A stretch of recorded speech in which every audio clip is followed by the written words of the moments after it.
Shalom Bapak Ibu. Bapak Ibu yang diberkati oleh Tuhan Yesus Kristus. Terkadang ketika saya melihat di dalam kehidupan ini, ternyata kehidupan ini penuh dengan yang namanya tanda-tanda. Ya, contoh, ketika awan mendung muncul di atas langit, itu sebuah pertanda bahwa hujan akan turun. Ketika jam dinding menunjukkan angka pukul 12 atau jam 1 siang, itu sebuah pertanda bahwa kita harus makan siang. Tapi menjadi sebuah pertanyaan dari kita saat ini dalam perenungan ini, bagaimana di dunia yang penuh dengan tanda-tanda ini kita melihat tanda-tanda kedatangan itu? Apakah kita menyadari tentang kedatangan Tuhan di dalam kehidupan di tengah-tengah dunia? Oleh sebab itu, Bapak Ibu Saudara, tema hari ini yaitu memaknai hari Tuhan. Ini mau mengarahkan kita untuk melihat ke depan dengan kacamata iman, bukan dengan keraguan. Dan juga lewat tema ini mau mempersiapkan diri kita untuk menyambut kedatangan Kristus yang penuh dengan kemuliaan. Jadi sebelumnya Bapak Ibu Saudara, mohon maaf, pointer saya sedang rusak, jadi saya kata next saja ya, next. Ya, selanjutnya Bapak Ibu Saudara, dalam bacaan yang pertama di dalam kitab Yeremia 33 ayat 14 sampai 16, di sini kitab ini mau menampilkan sebuah janji yang Tuhan sampaikan lewat Nabi Yeremia kepada bangsa Israel. Ketika saat itu bangsa Israel sedang menghadapi sebuah pergumulan, sebuah penderitaan yang begitu besar, sehingga mereka mengalami kesulitan di tengah-tengah menjalani kehidupan, Bapak Ibu Saudara. Tetapi Tuhan meletakkan dasar sebuah janji. Ia katakan tunas keadilan. Nah, apa sebenarnya tunas keadilan ini, Bapak Ibu Saudara?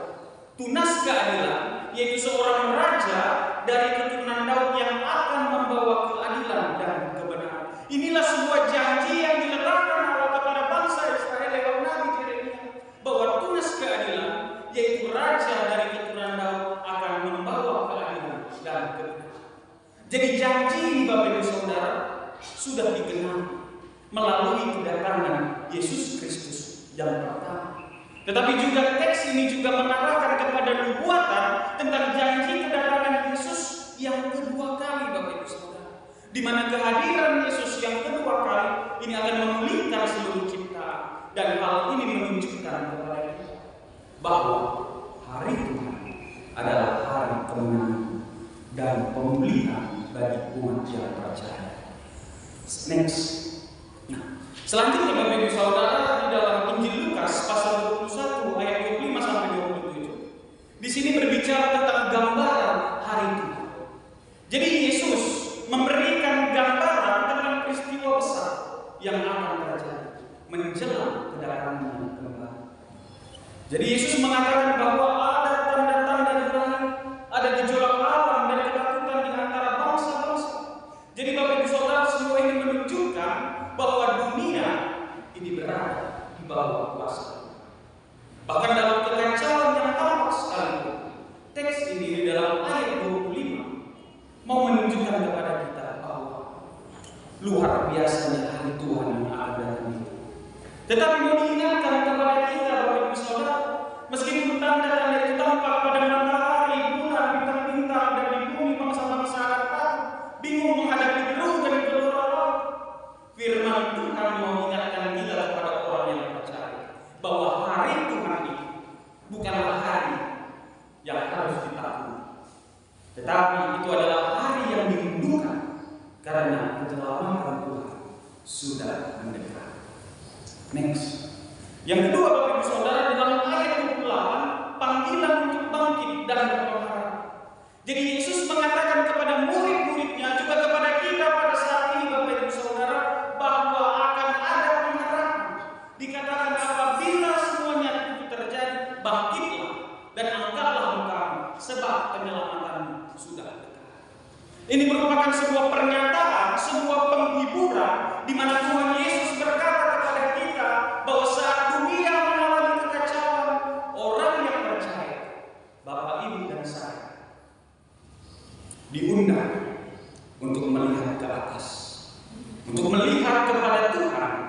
dengan keyakinan bahwa Allah yang berdaulat sedang melaksanakan rencana.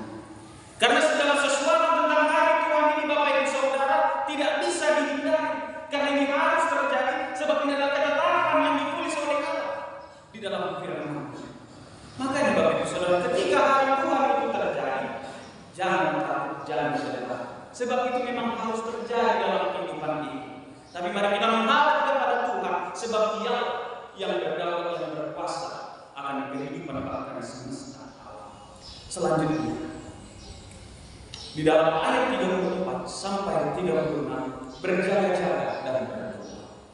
Jadi Bapak Ibu Saudara, Tuhan Yesus mau memperingatkan bahwa hati manusia dapat menjadi berat.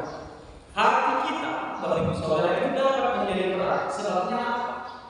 Oleh sebab kekhawatiran kehidupan, oleh sebab kesenangan dunia, dan bahkan terlebih ada juga manusia yang senang di dalam melakukan dosa.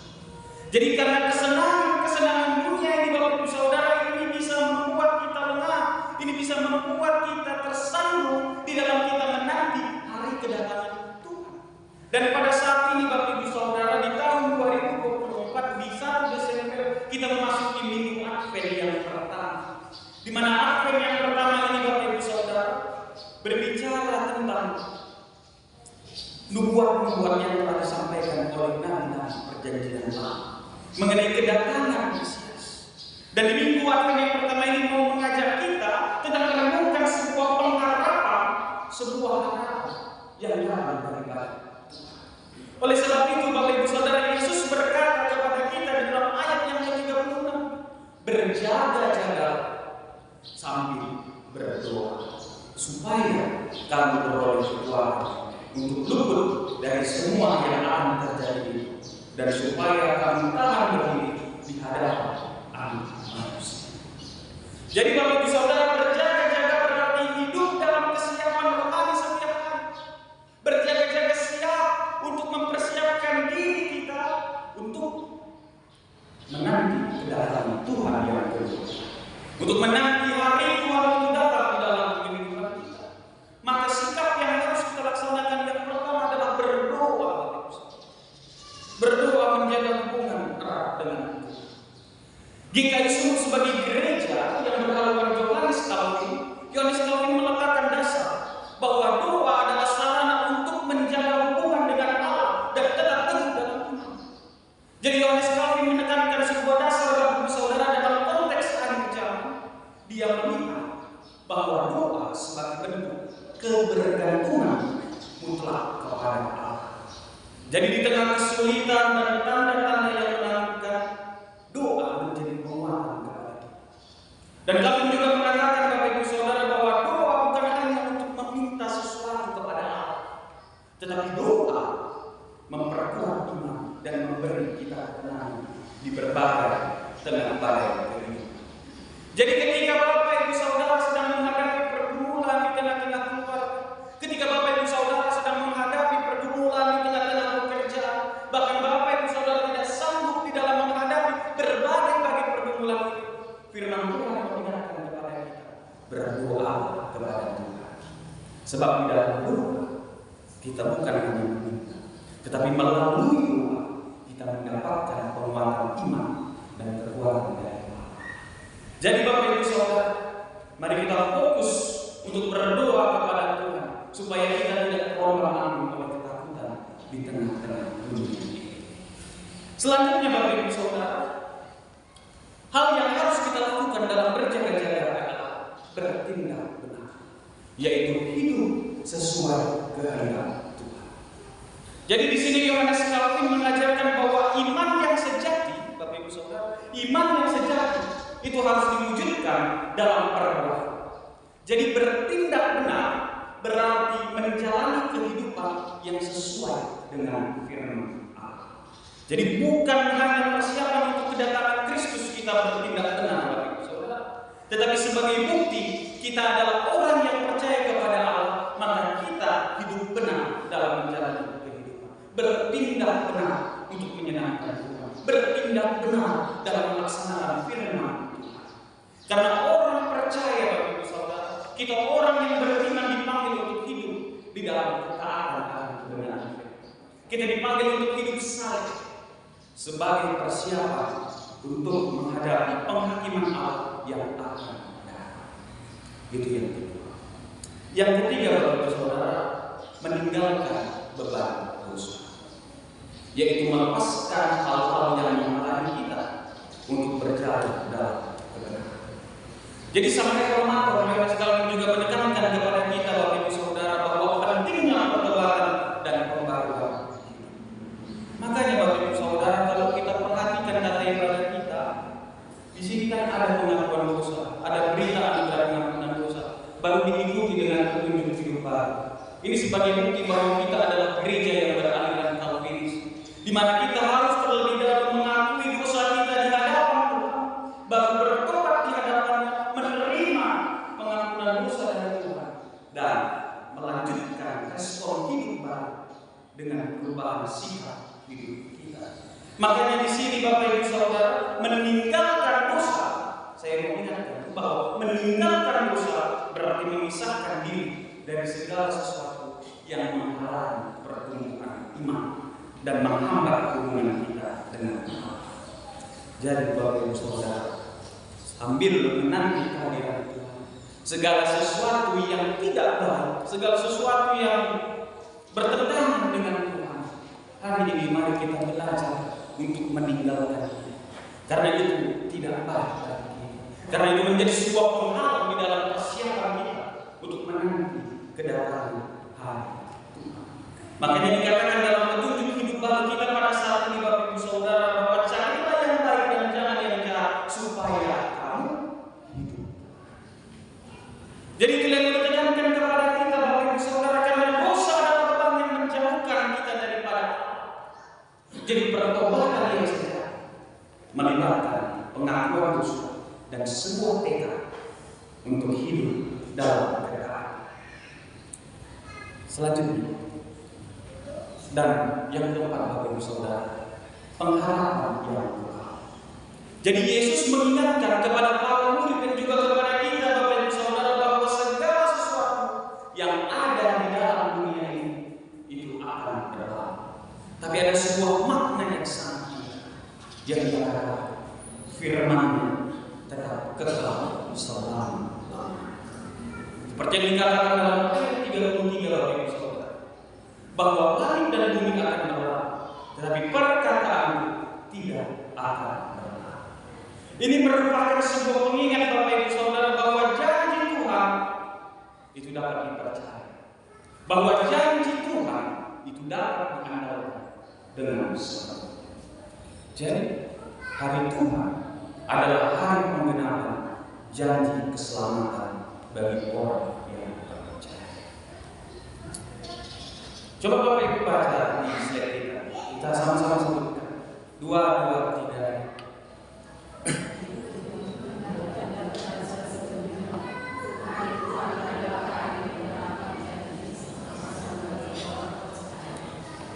Itu dia Bapak Ibu Saudara. Langit bumi ini mungkin akan berlalu, tetapi firman Tuhan itu tetap kekal selama-lamanya. Artinya firman Tuhan yang kita baca, Bapak Ibu Saudara, ini bukan sebuah berita kebohongan, tapi ini adalah sebuah berita yang kekal yang disampaikan oleh Allah kepada kita untuk kita iman. Memang dunia ini, hidup ini akan berlalu, tapi perkataan Tuhan tidak pernah berlalu. Makanya kita percaya akan kebenaran firman. Oke Bapak Ibu Saudara, selanjutnya, jadi beriman dan berjaga-jaga. Jadi beriman dan berjaga-jaga. Jadikan doa, membaca Alkitab dan pelayanan kepada Tuhan sebagai bagian untuk hidup di dalam menantikan kedatangan Tuhan. Jadi Bapak Ibu Saudara, dalam dunia yang penuh distraksi, menjaga fokus rohani menjadi sebuah tantangan yang besar. Menjaga hidup untuk menanti kedatangan Tuhan, ini merupakan sebuah tantangan yang besar dari orang percaya. Tetapi Bapak Ibu Saudara, dengan beriman dan berjaga-jaga, kita tetap siap untuk menghadapi kedatangan Tuhan dan tidak terpengaruh oleh dunia. Jadi orang Kristen, Bapak Ibu Saudara, orang yang percaya kepada Tuhan, hari ini mau diingatkan kepada kita sebuah pesan supaya kita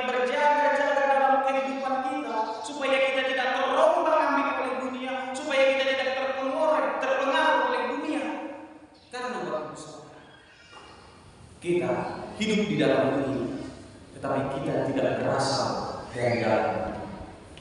Kita berasal dari Allah, maka kita akan kembali kepada Allah. Maka segala sesuatu yang ada di dalam dunia itu akan musnah dan hancur. Kita yang berasal dari Allah akan kembali kepada Allah. Maka di dalam menanti kedatangan hari Tuhan itu, jagalah hidupmu, jagalah hidup kita untuk menanti hari Tuhan.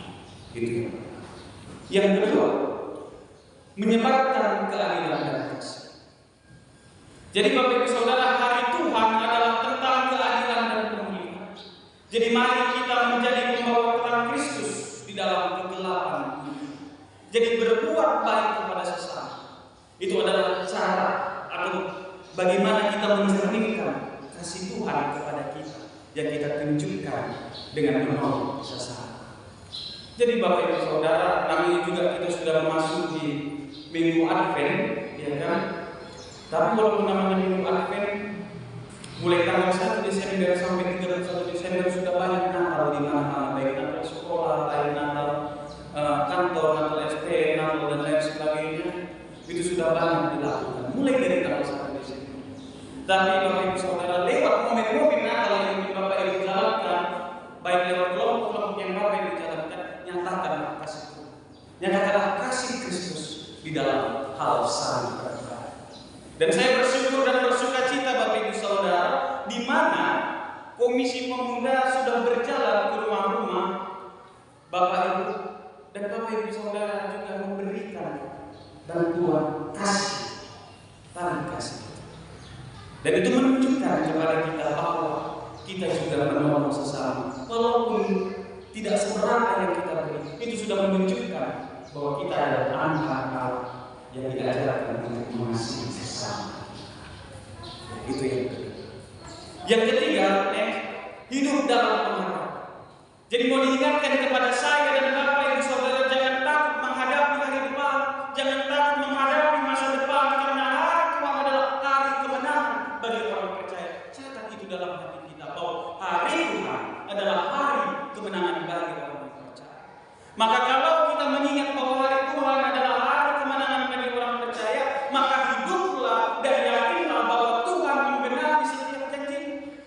Jadi di masa Advent ini Bapak Ibu Saudara, kita diingatkan bahwa kedatangan Yesus itu membawa pengharapan bagi orang yang percaya kepada.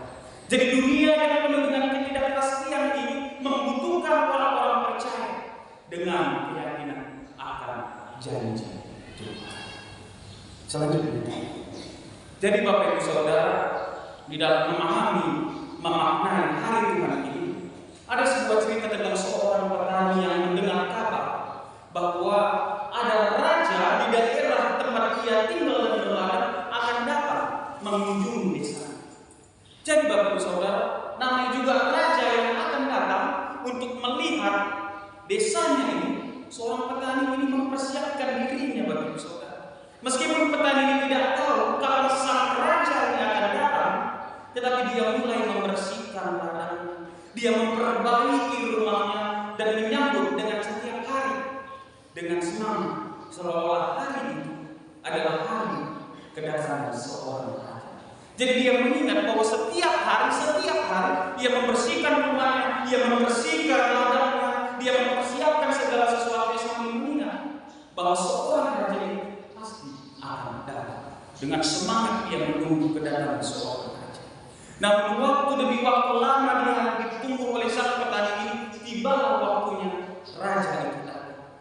Bahkan sang raja ini mendatangi rumah petani itu. Dia melihat rumah petani itu begitu bersih, dia melihat ladangnya begitu terawat, dan petani itu siap menyambut dengan penuh sukacita. Dan raja ini berkata kepada sang petani, Bapak Ibu Saudara, engkau telah menunjukkan kesetiaan dengan selalu senang. Aku akan memberkati dengan kelimpahan. Dari ilustrasi ini Bapak Ibu Saudara mau diingatkan kepada kita bahwa kita tidak tahu kapan Tuhan akan datang, tetapi kita dipanggil untuk selalu siap menanti kedatangan Tuhan. Selanjutnya, jadi Bapak Ibu Saudara yang diberkati oleh Tuhan, memaknai hari Tuhan berarti hidup dalam kesiapan. Memaknai hari Tuhan berarti hidup dalam iman. Memaknai hari Tuhan berarti hidup di dalam pengharapan. Jadi hari Tuhan itu bukanlah sesuatu yang perlu untuk ditakuti, tetapi hari Tuhan adalah hari yang harus kita rindukan. Tuhan telah memberikan janji kepada kita, yaitu janji pemulihan kepada Nabi Yeremia, bahwasanya Dia akan datang melewat Yesus Kristus Sang Raja. Jadi mari kita menyambut hari Tuhan dengan hati yang berjaga-jaga, hidup yang memuliakan Tuhan, dan semangat untuk menjadi saksi kasih-Nya di tengah-tengah dunia ini. Kiranya Tuhan menolong kita menanti kedatangan Tuhan.